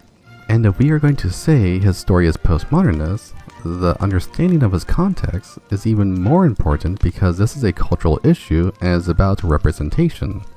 Saying it's postmodernist isn't a defense of the word choice. Saying it's postmodernist makes the writing look worse. Final thought on this page, because it's running a bit long for how little it means to the story, but apparently Daniel alludes to Chapman being corrupt with the higher-ups because everyone wanted the case at the station or whatever, but pretty much only Chapman and Clid got it. Why only 2? A royal family was killed and they have had terrorist attacks from rebel forces. Shouldn't they have more than 2 people on the case? Shouldn't they at least have an officer of God go get those addresses and check up on the people in the address book that Clid got? because this is sort of an important thing. I'm going to try my hardest not to rant, so I will simply say that this makes the world look incompetent and poorly thought out. If he said nothing about the subject, I would have shrugged it off and never thought of it. Since he mentions it, I am forced to question it and have it be a thought in my head, because reading it will cause a thought in your head. Here's another bit of writing advice for you, dear viewer. Never give out free information without a damn good reason. Daniel tried to make things seem forced by Chapman through corruption, and that's not a bad idea. Chapman is corrupt. Good. Do something with it and have fun. But to say Chapman is corrupt and this entire investigation is poorly handled from the get-go, that's a different story, and the reader sees something completely different in a bad way. Page 14. Samuel walks to Chapman, and Chapman is a Chad who's like, "Dude, I'm working here, you're not even supposed to be here, don't fucking bother me." But Samuel is like, "Hey, give me your attention." And Chapman is like, "Okay, what?" And then Samuel lets out a Christian sigh like, "Huh." And then Clid is like, This is your problem. I'm out of here. I think it's hilarious how this small introduction to Chapman makes Samuel look like an idiot and Chapman look like the good guy. This is the moment where I'm like, Chapman is a Chad. And again, Daniel gives us exposition with telling instead of showing, by saying how Chapman was young, arrogant, and sloppy, but he was the best inspector in the continent. At this point I'm thinking, Chapman is like the dude from Psych? And I'm supposed to hate him, why? Oh, because Daniel sets up Samuel as the good guy and Chapman as the bad guy. We're even supposed to hate Chapman because he plays with Samuel and how he gives information. Instead of saying anything about the case, Chapman uses hand motions to point at a banister, then the dead girl below it. Then he moves onto a nearby room. For some reason, Clid follows Chapman right away, and then Samuel takes his time. Which is weird because you'd think Samuel would follow him closer to square up, but it seems Samuel is a beta. One thing to mention before I move on is that Clid noticed a tear in Chapman's right jacket pocket. Not sure if this is significant to the plot, but if it's not, then this is really a weird red herring to add on top of other red herrings. Page 15. By the time Samuel gets into the room, Chapman is in a chair at a desk reading a book, to make fun of how slow Samuel is. This right here is good writing. I actually love this kind of game Chapman is playing, and he has this eccentric attitude that has nothing to do with how he looks on the cover. But then again, Samuel's attitude of being a beta is nothing like how it looks on the cover. I guess this is Daniel trying to tell the reader to not judge someone by how they look, so this does at least fit in with the postmodernist concept and narrative. So, page 15, I have something very positive to say, and it's starting to look like the writing is getting better. It's not quite good yet, but it's showing a bit of promise. The tone is the problem here, because the tone is still tone deaf. We're not being given anything like adjectives or emotionally charged sentences to let us know the tone of the author wants to use. So we're just being given the story as dry as possible. No ketchup, nothing to drink, just a bland, salty, sandy bite of fossilized oatmeal. The only people who make it this far are either those who love Daniel, those who are being paid to read it, or those who want to justify their purchase and grumble about it while reading. Or people like me who want to use this as an example on how not to write. One big thing to mention is that there's a part where Daniel puts italics on the word no in the sentence. How do you know the girl jumped? And then follows that with an explanation that Samuel, the one who said the sentence, emphasized the word no. This kind of thing has a bit of nuance in writing. If we italicize something, it means it's being emphasized, or it's something important that you should put your damn eye on, or it's like a title of some media. Either way, people don't misunderstand that. It's being emphasized if they see the damn italics. I don't know how this got through his editor, but this does show that maybe he didn't have an editor. For sure, I remember he said he used beta readers, but then again, how did this get past the beta readers? There's only two ways that this got through. They were terrible beta readers, or Daniel didn't listen to any advice and went with the worst choices. That shows how he's a novice. The nuance comes in when you have a particular type of tonal change in the dialogue, like if someone's saying in the middle and you can't do the musical notes around it, or if you want to make it clear that it was a happy shift or an angry shift in tone. Pretty much the emphasis would be the tone of the character's voice, and that's when you mention the emphasis. But you don't call it an emphasis, just whatever it was as a change in tone. Remember when I said the story was tone deaf? The idea of the author explaining an emphasis and wording makes it even more tone deaf than before. It's like Daniel gave me a tiny crumb that tasted good, and then the next part I chew is a burnt piece that's even more dry and unappetizing. If this keeps going on, I want to speak to the manager. And that's what's so strange about this story, is that it's being tone deaf and dry makes me wonder if Daniel was even involved with such a story.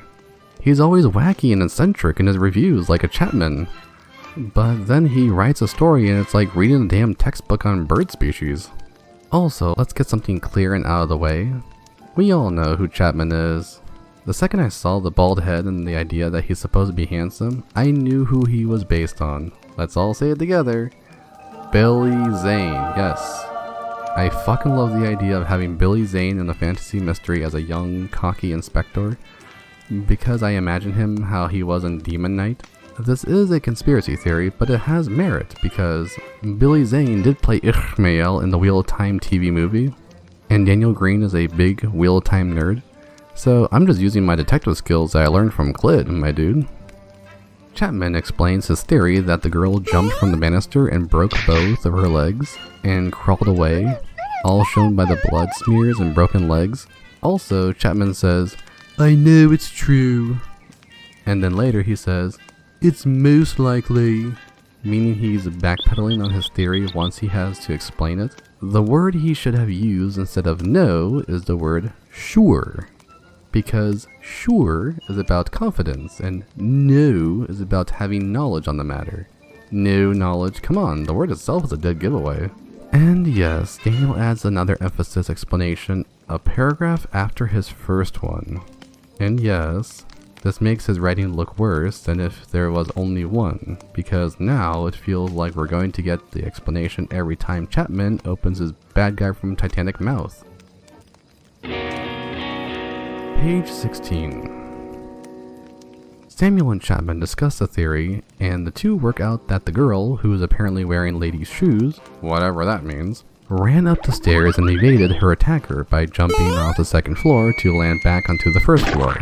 This kind of imagery is actually kind of nice with how it easily makes the reader imagine the scene in small bits. I can imagine this being done with quick flashbacks like in a CSI style and maybe with like a sepia coloration to make it look old-fashioned for the aesthetic.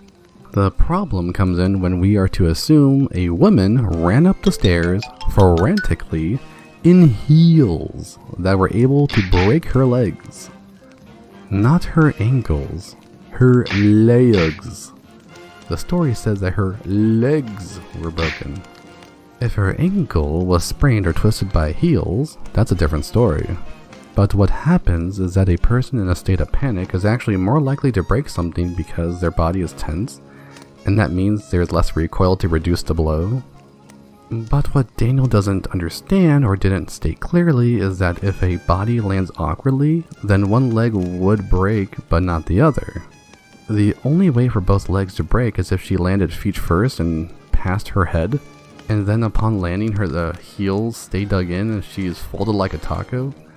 Another way would be to land backwards and her heels would dig into the floorboards, but her legs would also have to splay outwards like if she's trying to limbo but with her back touching the ground. You know, like when your feet would be next to your hips. Also, if she had ladies' shoes, which I assume had a heel, and we are talking about a manor with wooden or tile floors, then the impact of the heel would leave a mark, unless the girl is incredibly lightweight, which would counter the leg breaking thing, unless we're dealing with someone with incredibly fragile bones. Hey, royal family, maybe drink some milk. He needs some milk. Now, I know that bringing reason and logic into a crime scene is a no-no when we're talking about fantasy stories written by Daniel Greene. But my point is that if anything, her ankles would break, not her legs. And this is not a clean jump, but a rather sloppy one. If these people were royals, they would be trained to ride a horse at a young age, and they would know how to jump off of such a height. Although I have no idea what the height of the banister is because Daniel doesn't give any frame of reference as to how big the girl is and how tall the banister is. A stationary jump from the second floor banister is not that bad of a fall, and I know that because I myself have jumped from a second story height and came out unscathed. My body instantly bent to itself and I landed on one knee. If I landed on both knees, it would have been probably even better. Which is what you're sort of supposed to do if you're not able to roll, because landing on your knees with your feet pointed along the floor instead of at the floor absorbs most of the impact as your body spreads the energy throughout it instead of in a single location. Then, one of the strangest ideas to add to a red herring occurs. Samuel says the girl was killed first and then she was mutilated because that's what happened to the boy and the two guests were killed instantly. Then Chapman is like, I didn't know that, how did you do that? And then Clyd is like, Take that, you dickhead. We found out that the blood smears are all localized, meaning that the girl didn't struggle when she was attacked. This whole time I'm thinking, what if she just passed out from the pain or was too exhausted to move? None of this means that the neck was snapped first. The only thing that would determine what happened first would be the lack of blood seeping from her wounds, because the blood wouldn't be pumping as hard once dead. No heartbeat, less blood loss. Simple as that. But no, neither one mentions the amount of blood, they just talk about the struggle that wasn't possible, which could be from more than just a neck snap. Then to counter this, Chapman was like, oh yeah, well, you smell. And Samuel was like, I only smelled because I was on the road. And I'm like, everyone is supposed to smell in this time period, or do they all have private showers all of a sudden? Is there even running water in this frickin' manor? These people are acting like they don't all smell like sweaty clothes and perfume, especially when Chapman is criticizing Samuel for wearing too much cologne, which is better than smelling like fermented duck butter. A thing about smells that people don't tend to realize these days is that in the olden days, we were constantly surrounded by awful smells to the point where we got used to it. If you're in the countryside, you're always smelling animal turds, and if you're in an urban area, then you smell the piss and feces that people drop out of the second floor window. It was very hard to find pleasant scents outside of perfumes and colognes because soap was usually unscented bars of animal fat and wood ash that smelled like the inside of a fucking fireplace. So you could use soap, but you really had to wash it out, and even if you did, your oils would have been robbed from your skin and hair. People would use oil regularly, up until the time where we had people called greasers, who were people who put like a lot of oil in their hair and did the Elvis Pompadour, but this was like in 1950s. Funny enough, we didn't have the greasy and sugary food that we have now, so we had a problem of not enough oil in our body back before the 1900s. Someone like Samuel who couldn't shower for a while wouldn't have really covered their scent with cologne. Instead, they would have used scented powders, which we do know as a luxury today, but in the past it was for the common man. There is also this other thing called bay rum, which the last time I heard it mentioned was in the Three Stooges, but this stuff has been all over the place since like the 1500s, thanks to sailors using it to keep their armpits dry and sharing it all around the world. It's called bay rum because it's a mixture of rum and bay leaves with some oils and cinnamon added. Pretty much this was the deodorant of ye olden days, and it was used to keep your armpits dry because of its ability to soak up the moisture. This is because the alcohol being applied to the skin would tighten up pores and prevent sweating, meaning you could use any alcohol for the same effect as a deodorant. If anything, Chapman should have said Samuel reeks of booze or hard liquor and then go from there. But instead, we are to assume Samuel has access to cologne while on the road, which is very likely, but would put Samuel in the position of being pretty much like an aristocrat. But if Chapman was a normal dude in this time period with this tech level, he too would be in the same situation, whether he traveled from a week or a day or a month, because he would have been putting alcohol on his armpits first thing in the morning. He would have had an aftershave type of smell to him that would be stronger than cologne, because cologne back then was diluted. The reason they called it cologne was because it was diluted in distilled water, hence the name toilet water. To be fair, this moment sounds normal to us as people of the 21st century, where we will sometimes smell cologne too strongly and from across the room. I mean, again, this isn't to say he's performing an historical error, but rather he's making a logical error because he's not mentioning other things to understand the context. They don't have refrigeration, and they don't have a coroner, and they don't have a morgue, but somehow I'm supposed to expect normal people to smell neutral until they put on some cologne that happens to be this crazy strong. Yeah, I see you're selling something, but I'm not buying. The logical mess continues with Chapman pretending to look at an imaginary watch on his wrist. Again, if this is from the 21st century, this is a good joke. But this is supposed to be a flintlock fantasy, as he says, and a wristwatch wasn't invented until 1868 for soldiers on the battlefield and on planes. This was because a pocket watch would easily fall out of your pocket during a fight or when you turn your plane upside down. I don't care if Daniel thought it was close enough, and it could be whatever steampunk tech. This simply doesn't fit with a Victorian aesthetic and how pocket watches were popular until the 1940s.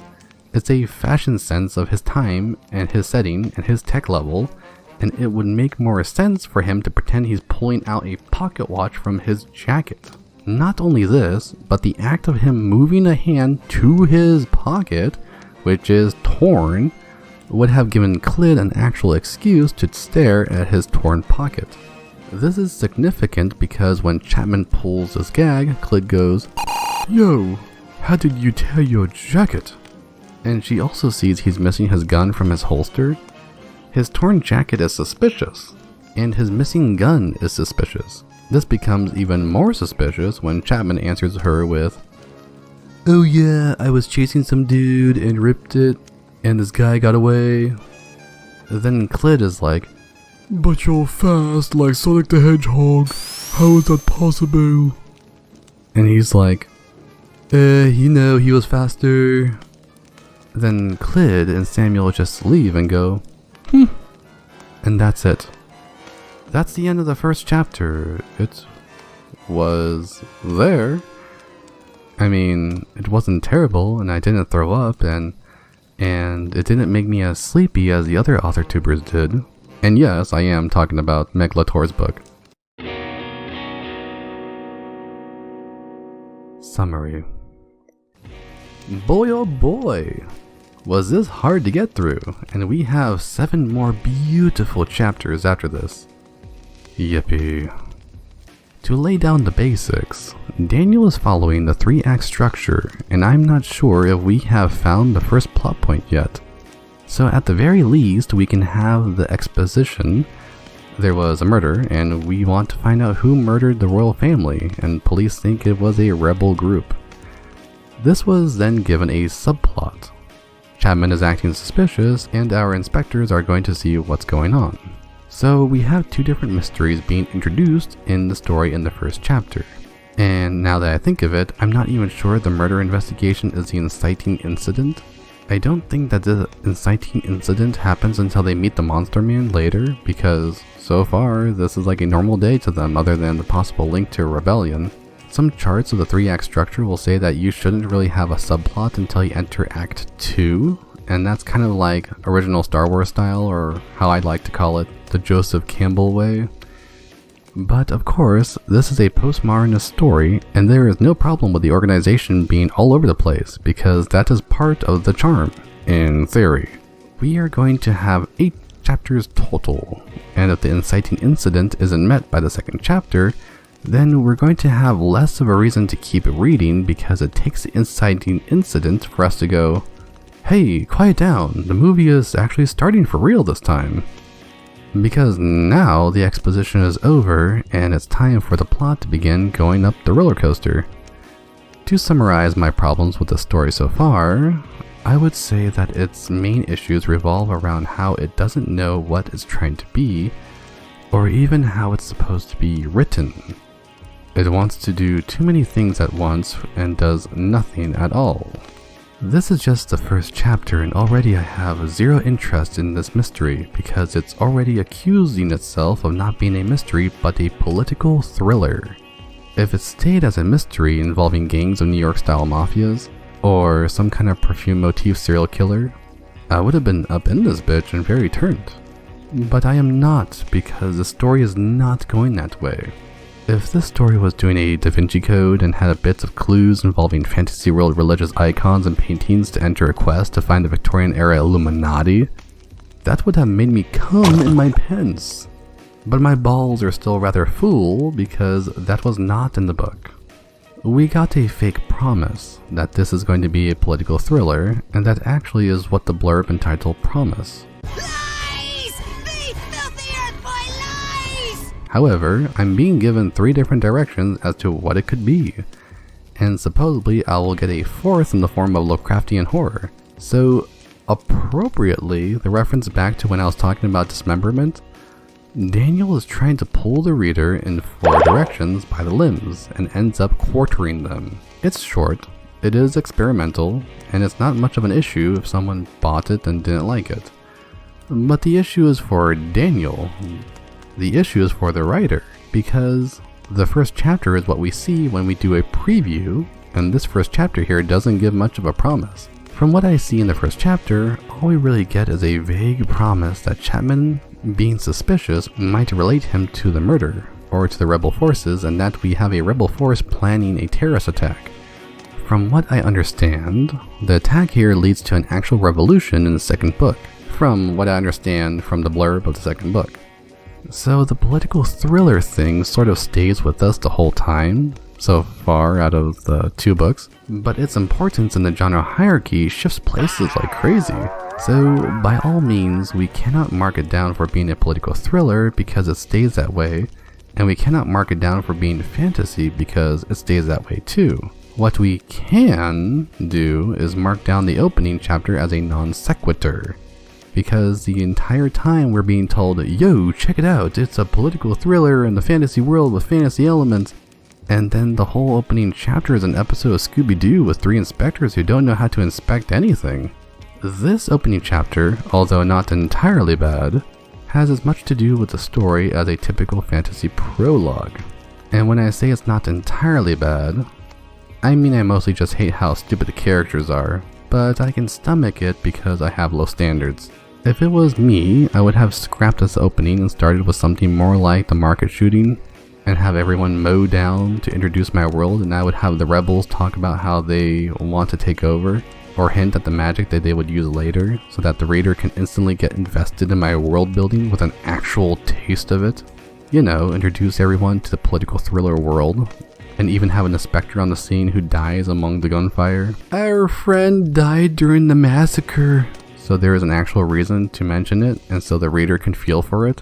Instead, we get a chapter that begins in a way that can sort of work in a vacuum, because this is the kind of thing that can introduce the reader to this particular event, but the rest of it fails to keep up the tension because of how comfortable it all seems for the reader, with the characters feeling tension on their own, separate from the reader. Another bit of advice: when people say tension, this is for the reader, and when we say conflict, this is for the characters. A tiny misunderstanding like that, and you get stories like this where the opening offers nothing to the reader and ends with no actual resolution or even a rising action. Something I will cover more fully in part 8, but is good to mention here, is that every chapter has its own 5-point structure. Every chapter is meant to have its own specific goal and plot point, which is why it's divided in the first place. Each one of these plot points is supposed to have its own theme attached to it. And in this case, the chapters are titled by words, with the first chapter being named The Crime. We can understand that the theme of this chapter is going to revolve around the crime in question, as well as anything else that appears criminal. This is a great idea. It's something that I recommend that writers should do if they are comfortable in making a title for each chapter, especially if the story plays out like a bunch of short stories put together. The problem is that it doesn't work with this particular story in the way that we hoped it would. This kind of theme-related chapter division requires an understanding of both theme and symbolism, as well as tone. Sadly, the story doesn't have much of either going on, especially tone. Because this story is told to me like how a robot speaks, I am not given any idea about what the theme or symbolism is supposed to represent, other than what I can assume from Daniel's YouTube influence on me, and I guess whatever I know that he's read before. Some people have mentioned influences or references that I have no idea about, and as a postmodernist story that is essential. They call it an intertextuality, and it's how you can meme along with the reader to get them to stay invested because then they can think you're on the same wavelength, but this doesn't really happen in the story. Where can I get the reference of a market massacre, or arm tattoos on the bald man, or a female inspector who smokes too much, or even the idea of a rebellion against a religious monarchy? There are no religious symbols. There is nothing mentioned about the rebellion's demand. There is no theme to the arm tattoos. There is nothing specific about the female inspector. There's no theme in relation to Sam looking gothic. There's nothing here in the first chapter to set up any layers into a much bigger story. There aren't even any names on the cities or areas. Is there even a theme or symbol attached to the royal family of Pruitt? None of that I can think of, unless he's being very cryptic about this kind of relation. Either way, the reader isn't going to feel much from this kind of story because this is all surface level and is as shallow as a footprint. I don't even know if I can consider this something like pulp because even pulp has something a little bit deeper than just the surface. The most I can gather as a deeper meaning is, I, Daniel, don't like religion or corruption. I also don't like rebellions against these, if royal kids are involved. In other words, it's wishy-washy. It flip-flops. It doesn't know what to say, and so it says nothing. To end this, I'm going to make a quick rundown about how I feel about the story so far, and what it declares itself to be throughout the story. Plot. It looks sort of promising, but the subplot being added halfway through the first chapter is a bit too much for such a small story, and it's disheartening to know that everything that's being collected as a clue is all a red herring. Characters. Not to sound hyperbolic, but I hate these characters, and the only likable one is the one I'm meant to enjoy hating, and that's Gaslamp Billy Zane. His problem though is that if he keeps up with these kinds of annoying shenanigans for the rest of the story, it can get tiring real quick. So this is kind of like a spice that you should add here and there, not have them be the main course. Which I can only imagine what the second book does, since he's the main character in that one. Dialogue. So far, my favorite characters are all the ones who were murdered because they don't speak and suffer from Daniel's otherworldly dialogue. It's not bland, it's not annoying, it's not pretentious. It's more where the dialogue just doesn't know what to say at some points, and is just there for the sake of being there. All I can say is that I'm glad these characters are blunt and are too busy smoking to keep on yapping. Setting. I should love the setting, but I don't. So far, we are given nothing to determine what the setting looks like or why this particular setting is even significant. None of the themes included in the story relate to the setting, other than technically a revolution in the works, but it's such a weak connection that I can't even consider it. This is because it's more about the tech level than the idea of French-like fantasy people being tired of a monarchy being corrupt. Even the concept of the officers of God is a wonderful idea, but Daniel doesn't understand religion as an atheist. I literally see nothing religious about these officers of God. Absolutely nothing religious was mentioned in the first chapter, other than saying officers of God exist. Theme. I'm honestly struggling to find one. In any other story, I'm easily able to find themes flying all over the place, but since this story is postmodernist, and it's more about representation and experimentation, I had to look for things Daniel would want to represent, and I guess cultural ideas he'd want to implement and play with. So far, that would be, smoking is bad and religious governments have corruption through nepotism? And people say nothing's original or interesting anymore. How can you be bored with these amazing topics from Daniel? Oh, I know. Very easily. Tone. Don't try to find a tone. That's impossible. Instead, only try to realize the truth. There is no tone. Overall, if I were to score this first chapter on its own as a first chapter, I would give it a 3 out of 10. I got 2 whopping paragraphs of engagement, and everything else was blah. It's not like the rest was a waste of time for the most part, it's that the rest of it is given to us in a way that makes us not really care. If you care about it, cool, but you better have a damn good reason as to why you like it, and if it's just Daniel wrote it and I like Daniel, then that's not what makes good writing. That's just being starstruck, and again, I respect Daniel for doing what he does as a YouTuber. But I don't allow that to trick myself into thinking he's a good writer. I will take my time with this one, because reading through something and then writing all about it takes me a while to do, but I am doing this more to help writers out there learn more about the act of writing and learn from example. I hope this has convinced some of you to reconsider how you see writing, or to at least reinforce some thoughts or knowledge you had on your writing. Next time, if I see the same mistakes being made, I will try to remember them and not go over them over and over again to save time. So if I get to the second part of this, keep that in mind. Till next time.